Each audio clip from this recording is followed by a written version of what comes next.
Breaking news. రెండేళ్ల చిన్నారి జాహ్నవి అదృశ్యమైన ఘటన రోజు రోజుకు మిస్టరీగా మారుతోంది. కాకినాడ జిల్లా తుని మండలంలో చిన్నారి కనిపించకుండా పోయి వారం రోజులు గడిచినా ఎలాంటి ఆచూకీ లభించకపోవడంతో కుటుంబ సభ్యులు, గ్రామస్తులు తీవ్ర ఆందోళనలో ఉన్నారు. చిన్నారి వెంట వెళ్లిన పెంపుడు కుక్కకు జీపీఎస్ ట్రాకర్ అమర్చి గాలించినా కీలక ఆధారాలు దొరకలేదు. అడవిలో తప్పిపోయిందా లేక ఎవరైనా కిడ్నాప్ చేశారా అనే అనుమానాలు బలపడుతున్నాయి. ఇక గంటలు దాటాయి, రోజులు గడిచాయి, వారాలు మారుతున్నాయి, కానీ ఉత్కంఠ వీడడం లేదు. 2.5 ఏళ్ల చిన్నారి ఎక్కడికి వెళ్ళిందో తెలియదు, ఏమైందో తెలియదు, అసలు ఉందో లేదో కూడా తెలియదు. దీంతో ఆ కుటుంబానికి క్షణం ఒక యుగంలా గడుస్తోంది.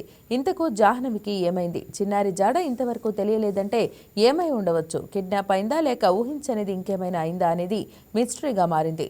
కాకినాడ జిల్లా తునిలో కలకలం రేపిన 2 ఏళ్ల చిన్నారి జాహ్నవి అదృశ్యం కేసు రోజు రోజుకు మిస్టరీగా మారుతోంది. పాప కనిపించకుండా పోయి 7 రోజులు గడిచినా ఇప్పటికీ ఎలాంటి స్పష్టమైన ఆచూకీ లభించకపోవడంతో కుటుంబ సభ్యులు, గ్రామస్తులు తీవ్ర ఆందోళన వ్యక్తం చేస్తున్నారు. మరోవైపు ఈ కేసులో కీలకంగా ఉన్న పెంపుడు కుక్కకు జీపీఎస్ ట్రాకర్ అమర్చి తోటల్లోకి వదిలారు పోలీసులు. 2 గంటల పాటు తోట పరిసర ప్రాంతాల్లో తిరిగిన కుక్క చివరికి మళ్లీ ఇంటికే చేరుకోవడంతో ఆశించిన ఆధారాలు లభించలేదు.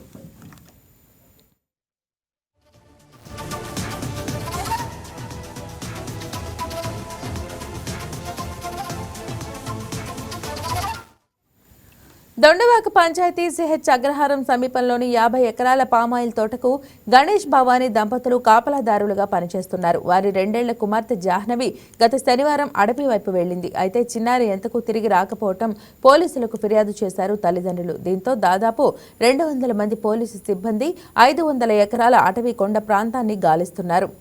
జాహ్నవి వెంట వెళ్లిన కుక్క మంగళవారం మధ్యాహ్నం తిరిగి వచ్చింది. కానీ చిన్నారి మాత్రం ఇప్పటికీ తిరిగి రాలేదు. దీంతో చిన్నారి కుటుంబ సభ్యులతో పాటు స్థానికుల్లో ఆందోళన పెరిగిపోతోంది. దీంతో నిజంగానే పాప అడవిలో తప్పిపోయిందా లేదా ఎవరైనా కిడ్నాప్ చేసి ఉంటారా అన్న అనుమానాలు బలపడుతున్నాయి.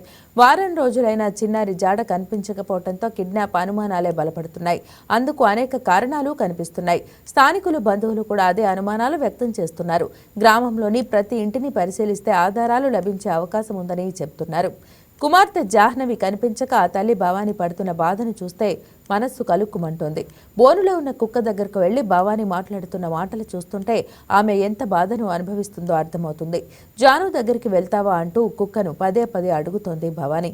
మొన్ననే కుక్క తిరిగొచ్చిందని, జాను కూడా వచ్చేస్తుంది అనుకున్నానని చెప్తోంది భవానీ. కానీ ఇంతవరకు పాప ఆచూకీ దొరకలేదని ఆవేదన వ్యక్తం చేస్తోంది. జాహ్నవి కుటుంబం ఉంటున్న పామాయిల్ తోట దొండవాక పంచాయతీ సిహెచ్ అగ్రహారం పరిధిలో ఉంటుంది. ఆ తర్వాత నుంచి కొండ ప్రాంతం మొదలవుతుంది. ఇప్పటికే కొన్ని కిలోమీటర్ల రేడియస్లో అంతా గాలించారు పోలీసులు. దట్టమైన పొదలు, నేల బావులు, చెరువులు అన్నీ వెతికారు. డ్రోన్ కెమెరాతోనూ అణువణువు శోధించారు. పాప మిస్ అయిన తర్వాత రోజు కొండ ప్రాంతాల్లో భారీ వర్షం పడటంతో ఎక్కడైనా మట్టి పెళ్లలు విరిగి పడ్డాయా, అలాంటి చోట చిన్నారి ఉండొచ్చా అనే అనుమానంతో అక్కడ గాలించారు. కానీ ఎలాంటి క్లూ దొరకలేదు.